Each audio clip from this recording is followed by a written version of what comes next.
अगर कहानी अच्छी लगे तो लाइक, कमेंट, सब्सक्राइब जरूर करना। मिलते हैं कहानी में।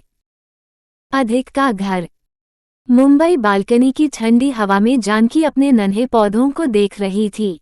छुई मुई की एक डाली जो बाहर तक आ गई थी, उसके छोटे से पत्तों को जानकी ने हल्के से छुआ और फिर देखने लगी कि कैसे वो भी अपने आप में सिकुड़ आते हैं जब अनचाहा एहसास होता है। श्याम तुलसी के पत्ते जानकी की उंगलियों को होले से सहला रहे थे और इस बात की साक्षी दे रहे थे कि वो खुशी की हकदार है जो उसके हिस्से की है। ये पौधे उसके लिए न सिर्फ ताजगी थे, बल्कि एक छोटी सी उम्मीद भी, जो उसकी बिखरती हुई जिंदगी में कुछ सुकून दे रहे थे। जब भी जिंदगी ने जानकी के हिस्से गम दिए, उसका गार्डनिंग का शौक और ज्यादा बढ़ता चला गया। जानकी हमेशा नेचर में सुकून को ढूंढने वालों में से थी। हर पत्ते, हर शाखा में उसे कुछ शांतिमय लग रहा था, लेकिन भीतर का दर्द कम नहीं हो रहा था। तभी अचानक अधिक की सख्त आवाज ने उस शांति को चीरते हुए कहा, जब देखो तब बालकनी में मिट्टी फैली रहती है। दिनू भाई, या इन पौधों को यहाँ से हटाओ, कुछ बैठने की भी जगह रहन दकाए। जानकी चौंककर पीछे मुड़ी। उसकी आंखों में हैरानी थी। पौधों से नाराजगी तक ठीक था, लेकिन उसकी मौजूदगी को नजरअंदाज करके दिनू भैया को बुलाना वो उसको कांटों से अधिक चुभ गया। जानकी हल्के से बोली, क्यों अधिक? इसमें से कुछ तो हमने साथ में लगाए थे। आगे बहुत कुछ कहना था, पूछना था जानकी को, लेकिन बोलने का साहस नहीं जुटा पाई, इस बात के डर से कि अगर फिर कोई ऐसी बात अधिक ने कह दी जिसमें उसका वजूद ही खत्म हो जाए। अधिक की आंखों में गुस्सा भरा था। मुझे नहीं चाहिए ये सब बेकार की चीजें। दिनू भैया, अभी के अभी हटा दो। जानकी अवाक रह गई। उसकी समझ में नहीं आया कि अचानक अधिक को इन छोटे पौधों से इतनी चिढ़ क्यों हो गई। पहले तो वही था जो इस बालकनी में बैठकर घंटों उससे बातें किया करता था, इन पौधों की हरियाली की तारीफ किया करता था। पर अब जैसे वह हर चीज से नाराज था। हर बात में उसे गलतियां निकालने का बहाना ढूंढता था। उसकी आवाज में जानकी के प्रति जो स्नेह था वह अचानक से घृणा में परिवर्तित हो गया था। जानकी ने धीरे धीरे पौधों को किनारे करना शुरू किया, लेकिन उसका दिल भर आया। ये सिर्फ पौधों को हटाना नहीं था, ये जैसे उसकी जिंदगी की हर वो छोटी खुशियां जो उसने इतने स्नेह से अधिक के साथ बांटी थी, वो सब धीरे धीरे खत्म हो रही थी। क्या मैं सच में कोई गलती कर दी है? अपने आप में जानकी बुदबुदाई। उसका मन बेचैन हो गया। यह था, वह बालकनी के एक कोने में खड़ी होकर आंसुओं को रोकने की नाकाम कोशिश कर रही थी। आखिर क्यों? कैसे मैं इतनी गलत हो गई? घर में अब हर दिन ऐसा ही हो गया था। जितनी सख्त बातें अधिक उससे करता, उतनी ही खामोशी से जानकी उन्हें झेलती। वो समझ नहीं पा रही थी कि आखिर यह सब कैसे और कब शुरू हुआ। जिस अधिक ने कभी उसे अपनी जिंदगी की सबसे बड़ी खुशी कहा था, वही अब उसे देखकर ऐसा बर्ताव करता जैसे वह कोई गैर हो। रातें और भी कठिन हो गई थीं। बिस्तर का हर कोना अब सूना और ठंडा लगने लगा था। खिड़कियां बंद रहती थी, विंड चाइम चुप हो गया था। रात की ठंडी हवा में लहराते सफेद पर्दे अधिक ने दिनू भैया से कहकर उतरवा दिए थे। उनको डार्क ब्राउन ब्लाइंड से बदल दिया गया था।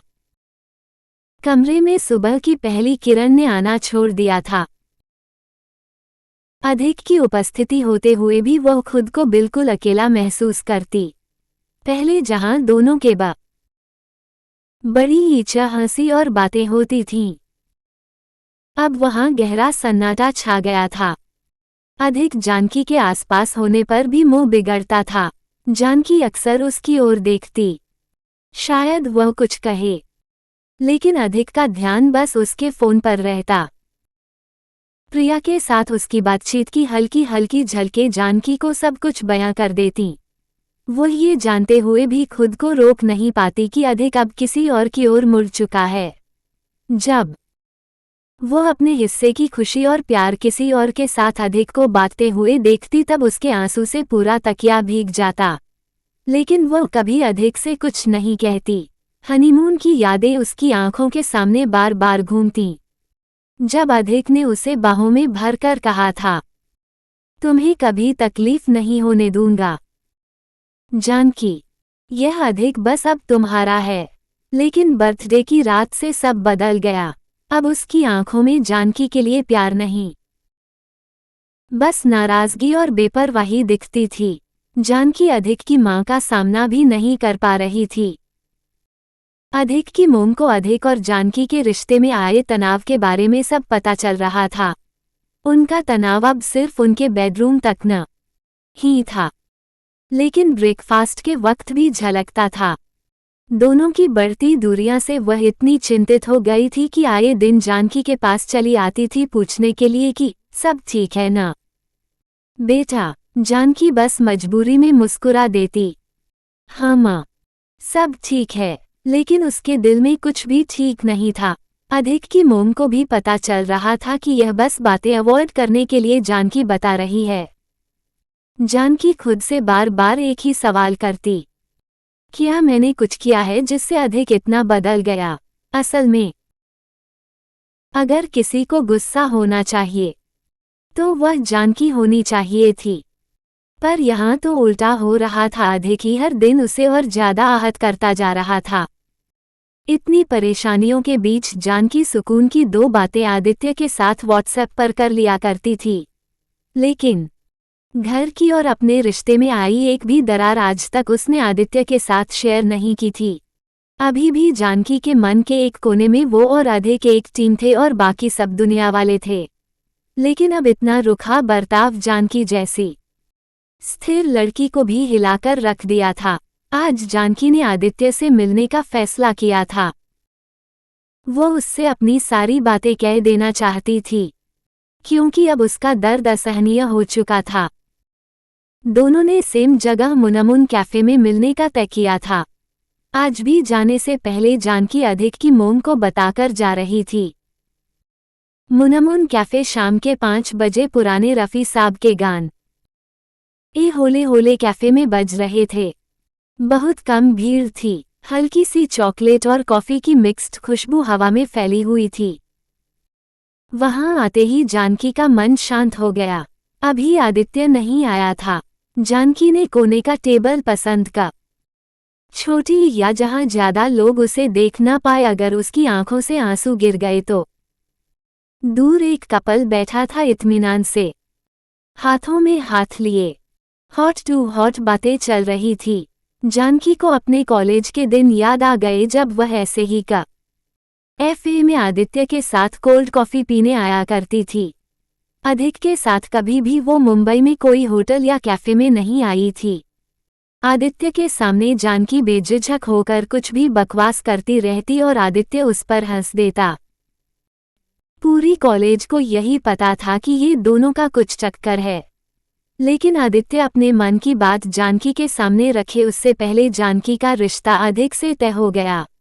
जानकी को जानने का मौका तक नहीं मिला कि आदित्य सिर्फ बकर पार्टनर नहीं लेकिन उसके लिए जान दे देने वाला उसका आशिक भी था।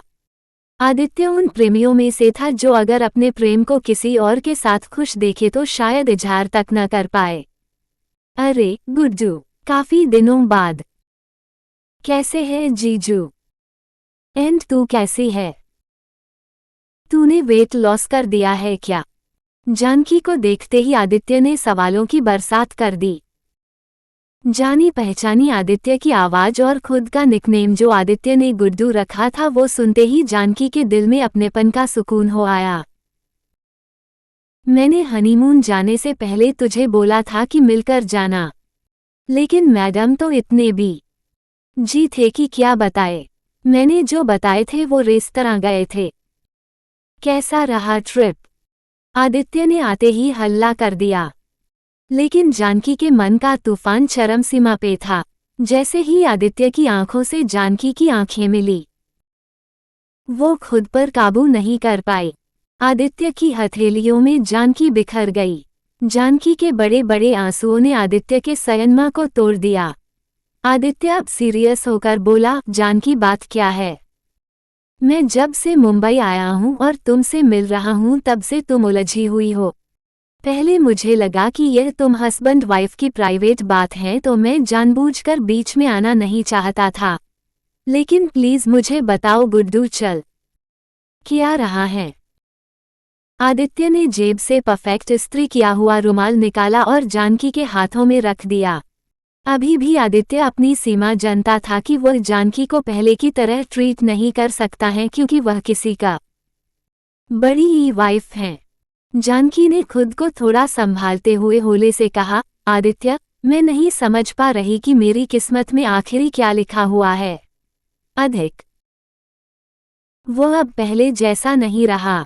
वैसे वो मैंने एक बहुत बड़ी बात तुमसे छुपाई है किस्मत का फैसला मानते हुए।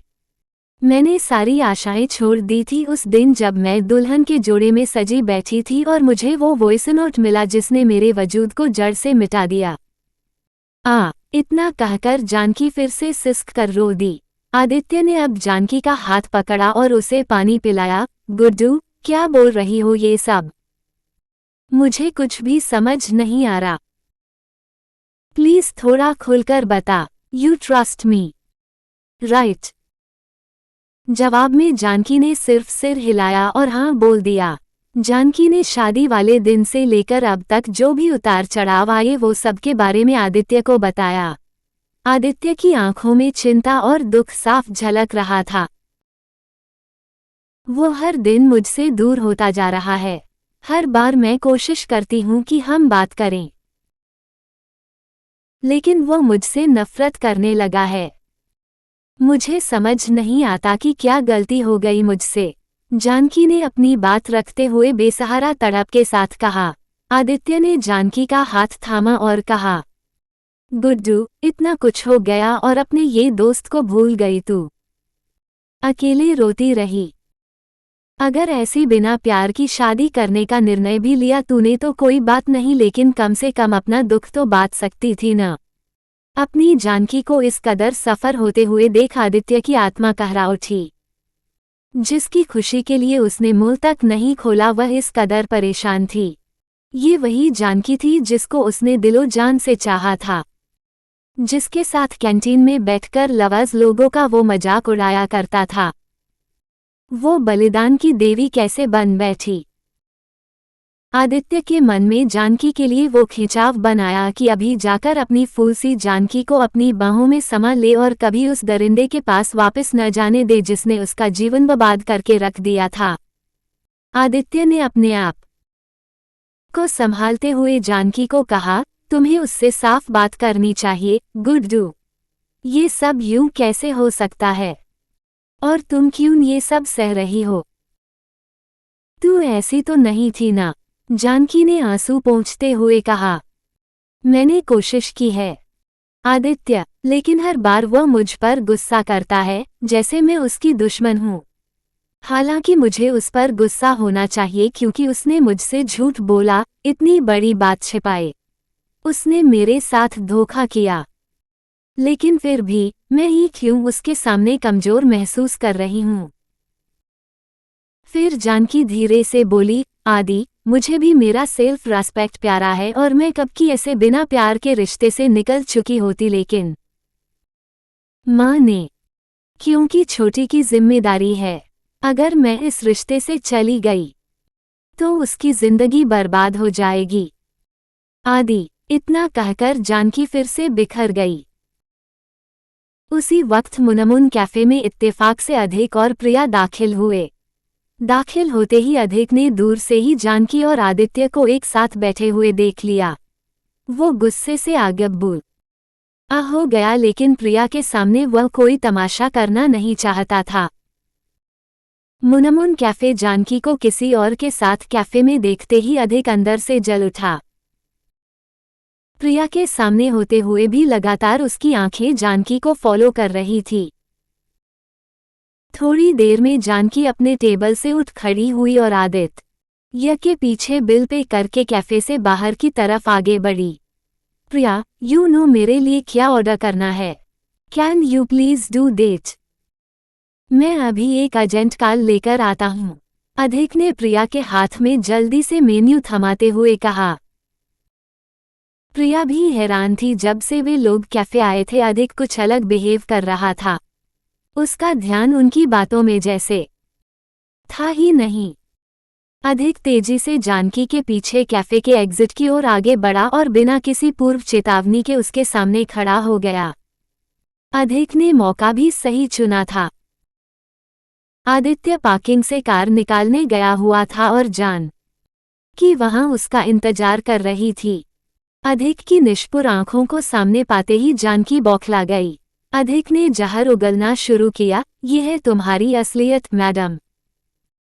मेरे पीठ पीछे तुम यहाँ दूसरे आदमी के साथ गुलछड़े उड़ा रही हो। सब पता है मुझे कि यह कोई तुम्हारा अपना है और काफी दिनों से तुम छुप छुप कर इसे मिलने आ रही हो। जानकी ने हैरानी और निराशा से अधिक की ओर देखा। इतना मॉडर्न सोच वाला इंसान इतना कैसे गिर सकता है? अधिक, ये क्या कह रहे हो? ये आदित्य है, मेरा कॉलेज का दोस्त। मैंने तुमको आदित्य के बारे में सब बताया हुआ है। अधिक ने तिरस्कार से कहा। दोस्त? कितने दोस्त हैं तुम्हारे? मुझे तो अब तुम्हारे चरित्र पर ही शक हो रहा है। नाम जानकी है और गुण एक भी मिलते नहीं है। अधिक के अपमानों को शांति से सुने जा रही थी जानकी। उसकी बातें जानकी के दिल पर चोट कर रही थीं। वह चुपचाप खड़ी रही। उसकी आंखों में आंसू उमड़ आए। तभी आदित्य को कार पार्किंग से वापस आता हुआ देख अधिक वहां से कट लिया। तुम घर आओ, फिर बात करते हैं। क्या अधिक अब धमकियां देने पर उतर आया था? जानकी सोचती ही रह गई। आदित्य ने जानकी को घर तक छोड़ा और फोन पर रिप्लाई टाइम से देने का जानकी से वादा लिया। जानकी ने अधिक की धमकी के बारे में कुछ भी आदित्य को नहीं बताया। अधिक का घर 10 बजे रात को जब अधिक घर लौटा तो वह पूरी तरह नशे में था। जानकी पूरे दिन की थकान को लेकर फ्रेश होकर अभी अभी बेड पर लेटी थी। उसकी आंखें नींद के हवाले हो रही थी। उसके हाथों में आदित्य की दी हुई किताब थी। अधिक ने लड़खड़ाते हुए अपने बेडरूम का दरवाजा खोला और अंदर आते ही जानकी पर बरस पड़ा। तुम्हारे और तुम्हारे परिवार की वजह से मेरी जिंदगी बर्बाद हो गई है। तुम सब सिर्फ पैसे के पीछे हो। तुम्हारे माँ बाप ने मुझे फंसाया। तुम सब लालची हो। जानकी ने उसे पहले कभी इतनी भंड हालत में नहीं देखा था। उसका दिल बैठ गया, लेकिन उसने खुद को शांत रखने की कोशिश की। उसने धीरे से उसके पास जाकर कहा, अधिक, प्लीज, तुम नशे में हो, चलो सो जाओ, हम सुबह बात करेंगे। लेकिन अधिक उसकी बात अनसुनी कर रहा था। उसने लड़खड़ाते हुए कहा, तुम्हारे परिवार ने मुझे सिर्फ पैसों के लिए फंसाया। तुम सब धोखेबाज हो। मुझे आशीष ने सब बता दिया है। तुम्हें और तुम्हारे माँ बाप को मेरे पापा ने आकर सब सच्चाई बताई थी। फिर क्यों इस शादी के लिए हाँ करी तुमने? अब अधिक की आवाज सॉफ्ट होने लगी थी, जैसे वो किसी भी मिनट रो देगा। क्यों करी जानकी तुमने ये शादी? मैंने तुम्हें अपना दोस्त माना था। मैं अपराध भाव के बोझ तले मर रहा था कि मैंने तुम्हारी जिंदगी बिगाड़ दी। तुम एक बार भी नहीं बता सकती थी कि तुम्हें यह बात बताई गई थी, वो भी शादी के 2 दिन पहले। मैं दिल का हारा था, तुम तो स्वस्थ थी ना। फिर यह शादी को मना क्यों नहीं किया? आज अधिक ने सारी गलतफहमियों को जानकी के सामने रख दिया। आज जाकर जानकी को पता चला था कि उसके माँ बाप को ये सब बातें बताई गई थी और उसके साथ कुछ भी शेयर नहीं किया गया। न कि दिन प्रतिदिन लोगों की मजबूरियां और किस तरीके से उसके जीवन का सौदा हुआ, ये सब जानते हुए खुद में ही सिमटी जा रही थी। किसको जाकर शिकायत करे जब उसके माँ बाप ने ही उसको इस कदर सौदे में उतारा। जानकी का दिल टूट रहा था, लेकिन उसने खुद को मजबूती से संभाला। कम से कम अधिक के रूखे बर्ताव का उसको कारण तो पता चला था आज। अधिक कुछ भी समझने की हालत में नहीं था। अगर जानकी अपनी सच्चाई बताए तो भी कैसे? जानकी ने अधिक के सवाल सुने और जवाब नहीं दिए, बस लड़खड़ाते अधिक को सोफे पर ले जाकर सुला दिया। कंबल लेकर वो उसके पास आए, उसे उड़ाने लगी। तभी अधिक ने उसका हाथ कसकर पकड़ लिया। उसकी आंखें बंद थीं, लेकिन उसकी पकड़ में दर्द था। अधिक ने आंखों में आंसू के साथ बुदबुदाते हुए कहा, प्रिया, मुझे छोड़कर मत जाना। जानकी स्तब्ध रह गई। वह प्रिया को पुकार रहा था और जानकी को लगा जैसे कोई उसके दिल में छुरा घोंप रहा हो। अधिक ने उसका हाथ और कसकर पकड़ लिया। तुम ही मेरा सुकून हो, प्रिया। और जानकी के दिल में एक और दरार पड़ गई। वह जानती थी कि अब वह जो कुछ भी करे, अधिक का प्यार कभी उसके लिए नहीं था और शायद कभी होगा भी नहीं। जानकी की आंखों से आंसू बहते रहे, लेकिन उसने चुपचाप अधिक के सिर के नीचे तकिया लगाया और उसके पास बैठी रही, क्योंकि अधिक उसका हाथ छोड़ने को तैयार नहीं था। जानकी की रो रोकर सूजी आंखें उसकी टूटती हुई जिंदगी का हाल बयां कर रही थीं, लेकिन उसने खुद को रोने दिया।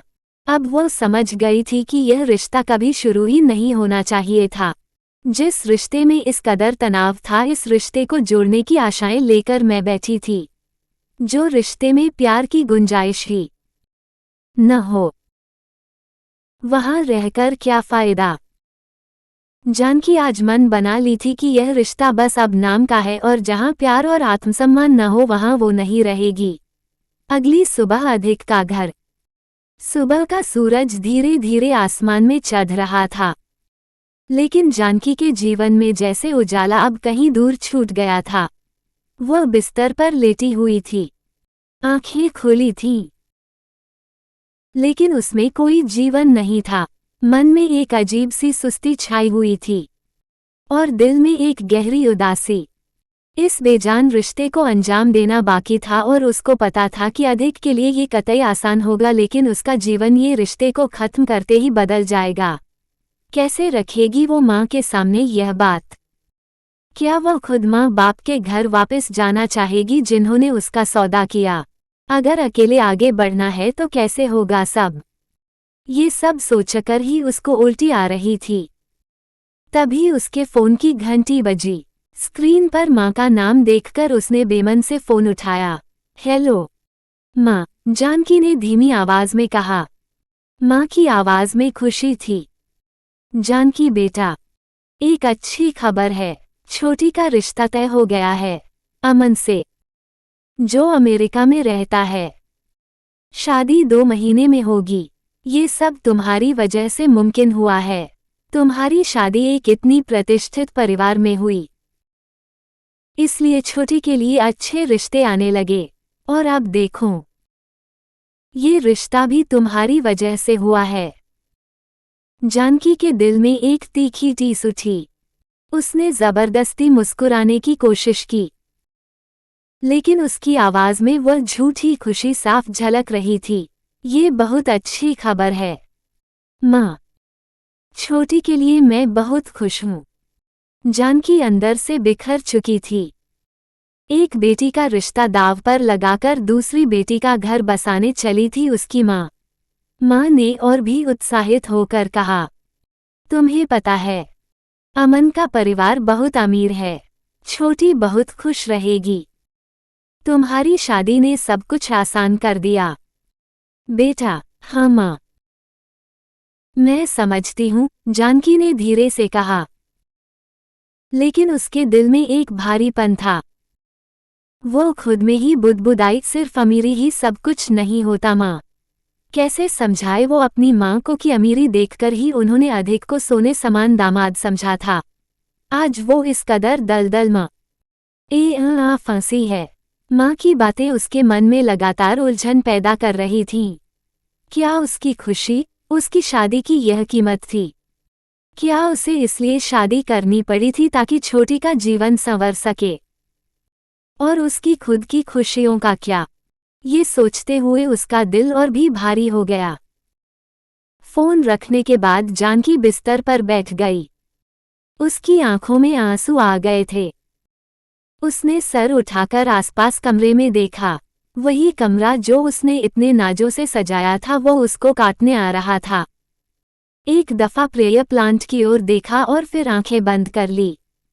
इतनी कश्मकश थी का बड़ी ही जानकी का अपने बिजनेस से भी मन उठ गया था। इस कमरे में एक ही छत के नीचे अधिक के साथ अब हर दिन जैसे एक घुटन सी महसूस कर रही थी। हर लम्हा, हर पल जैसे उसे काट रहा था। अधिक से हर छोटी बात पर होने वाली अनबन ने उसकी आत्मा को मार दिया था। जैसे किसी कैदी की तरह वह अपने समय का इंतजार कर रही थी। घर में बाकी लोगों से भी उसकी भावनाएं छुप नहीं रही थीं। अधिक की माँ और पिता दोनों ने जानकी के चेहरे पर उस उदासी को देखा था। जानकी के व्यवहार में जो ठंडापन आ गया था वो किसी से छुपा नहीं था। कल रात की अधिक की नशे में की हुई बातों के बाद अब जानकी इस रिश्ते में से जल्द बाहर आना चाहती थी। लेकिन माँ ने छोटी की शादी का वास्ता देकर और 2 दर्द भरे महीने उसके कैले और डर में जोड़ दिए थे। अब कोई उम्मीद को जगह नहीं थी उसके दिल में। इस विषय में बात करने वह आदित्य को मिलने का प्लान बनाती है। जानकी को एक दोस्त की सख्त जरूरत थी जो उसको सही रास्ता दिखाए। आज रात का ही डिनर का प्लान बना था। आदित्य सोच रहा था शायद कुछ पल के लिए ही सही वह जानकी को इस बेमन माहौल और बंधन से निकाल सके। जानकी, आज रात तुम मेरे घर डिनर पर आ रही हो और कोई बहाना नहीं चलेगा, आदित्य ने मुस्कुराते हुए कहा। जानकी ने धीरे से कहा, ठीक है आदित्य, मैं आ जाऊंगी, थोड़ी देर के लिए सही, लेकिन शायद मुझे कुछ सुकून मिल जाए। लेकिन अंदर से जानकी खुद को बिल्कुल खाली महसूस कर रही थी। शाम के करीब 4 बजे अधिक का घर। जानकी बिटिया, वो छोटे साहब ने नीचे हाल में आपको बुलाया है। अचानक दिनू भैया को इस तरह जानकी को बुलाने आए हुए देख जानकी के दिल में डर बैठ गया। कुछ तो जरूर हो रहा है। अधिक ने इस तरह अचानक सबको हॉल में इकट्ठा होने के लिए कहा। इससे सबके दिल में डर की टीस उठी। पता नहीं आज क्या करेगा ये लड़का। अधिक की मोम मन ही मन परेशान हो रही थी।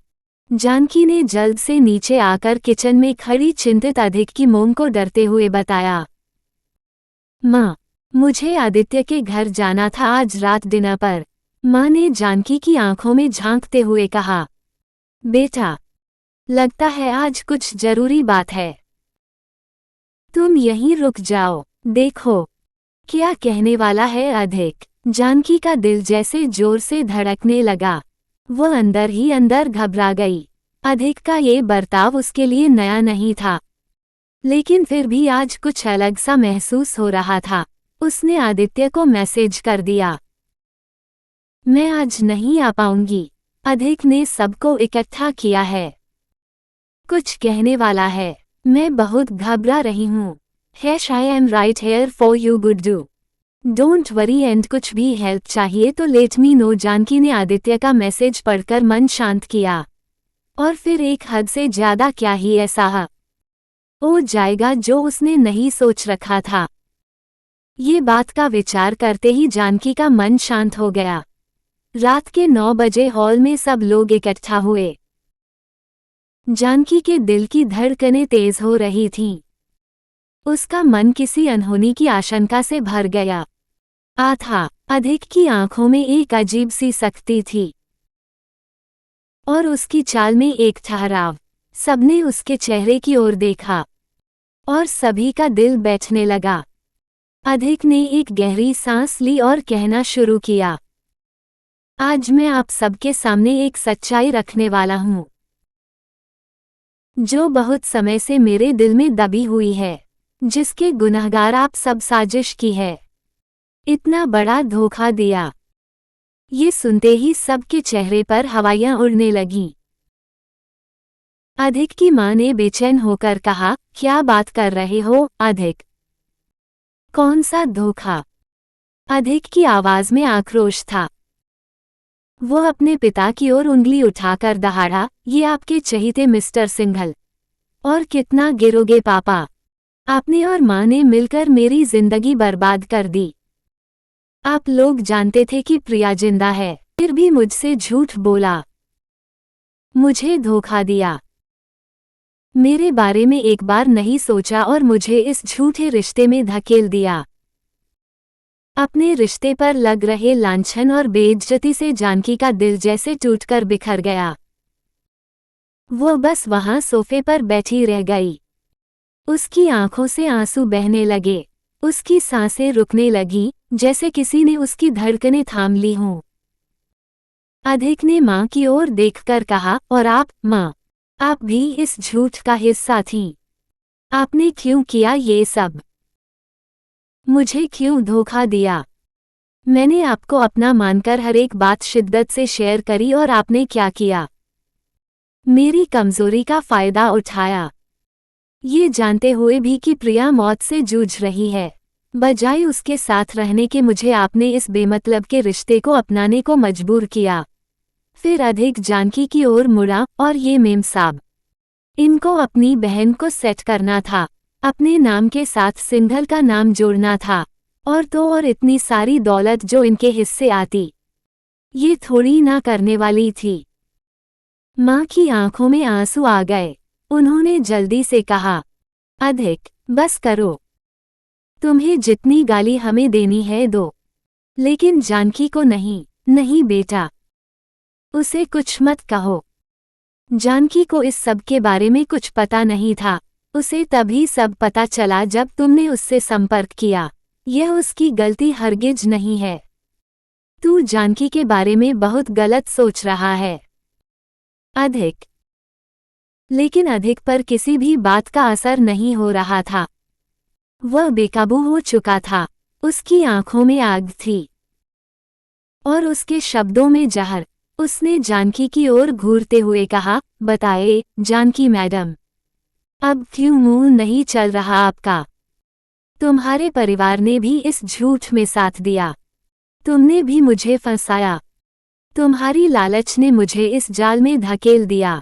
मुझे तुम पर अब कोई भरोसा नहीं है। अपने आशिक के साथ ही आगे बढ़ जाती। मेरे गले क्यों पड़ी? जानकी जैसे अपने ही शरीर में कैद होकर रह गई थी। उसकी आंखों में आंसू थे, लेकिन उसकी आवाज गुम हो चुकी थी। उसके अपने माता पिता ने उसे बेचा था, अपने फायदे के लिए इस साजिश का हिस्सा बनाया था। उसे अब कुछ महसूस नहीं हो रहा था। उसकी दुनिया अब जैसे धुंधली पड़ चुकी थी। जानकी को सुनाई देना बंद हो गया। इतनी बेइज्जती उस प्यार के लिए जो उसने दिलोजान से निभाना चाहा। अधिक ने सबको चौंकाते हुए घोषणा की, मैं इस शादी को अब नहीं मानता। मैं प्रिया से प्यार करता हूँ, करता था और करता रहूंगा। और आप सबकी जानकारी के लिए जल्द ही उससे शादी करने वाला हूँ। अब मुझे किसी और की जरूरत नहीं है। सुना आपने मिस्टर सिंघल, कर दो अब मुझे आपकी दौलत से बेदखला। ये सुनते ही जानकी के दिल में एक तेज दर्द उठा। या अधिक के पिता ने उसको इतनी गिरी हुई धमकी दी थी इस शादी की मानने के लिए? उसकी आंखों में आंसू थे, लेकिन अब वह रो भी नहीं पा रही थी। वह बस टूट चुकी थी, पूरी तरह से बिखर गई थी। वह सोफे पर जैसे बेजान सी बैठी रही। उसकी आंखों के सामने सब कुछ घूमने लगा। वह अब और कुछ नहीं समझ पा रही थी। जानकी को चक्कर से आ रहे थे। इन सबके बीच अपना अपमान होते देख अधिक के पापा अपनी बीवी की ओर तीखी नजर से देखे और फिर गाड़ी की चाबी ले कर वहां से गुस्से में निकल लिए। अधिक भी गुस्से में हल्ला करने के बाद अपने कमरे में चल दिया। अधिक की मोम पर इतना गिल्ट सवार था कि वह भी जानकी का चेहरा कैसे देखती। वह भी चुपके से अपने कमरे की ओर मुड़ गई। सोफे में फिसली पड़ी जानकी ने आंखों में भरे समंदर को टटोलते हुए किसी तरह अपना फोन उठाया और कांपते हाथों से आदित्य का नंबर डायल किया। जैसे ही आदित्य ने फोन उठाया, जानकी की आवाज टूट गई। हेलो आदित्य, सब खत्म हो गया। इतना बोलते बोलते जानकी का गला भर आया और वो फूटे मुंह रो दी। आदित्य ने उसकी आवाज सुनते ही कहा, जानकी, मैं अभी आ रहा हूँ, तुम अकेली नहीं हो, मैं तुम्हारे साथ हूँ, मैं पहुँच रहा हूँ। Give me 10 minutes. जानकी ने फोन पकड़े हुए अपनी आंखें बंद कर लीं। उसकी आंखों से बहते आंसू उसके गालों पर ठहर गए थे। उसने खुद को समेटने की कोशिश की, लेकिन अब उसके पास कोई ताकत नहीं बची थी। उसकी पूरी दुनिया जैसे बिखरकर उसके सामने गिर चुकी थी और वो उस मलबे में खुद को तलाशने की कोशिश कर रही थी। क्रमशः हर एक कमेंट्स को मैं पढ़ती हूँ। आगे जानकी का जीवन ज्यादा रोचक होने वाला है। और हाँ, हरगिज उसके साथ मैं नाइंसाफी नहीं होने दूंगी। पढ़ते रहिएगा और आपके अभिप्राय देते रहना। इससे लिखने का जोश बढ़ जाता है। अगला भाग 22 सितंबर को आएगा। अगर कहानी अच्छी लगे तो लाइक, कमेंट, सब्सक्राइब जरूर करना। चलते हैं कहानी में।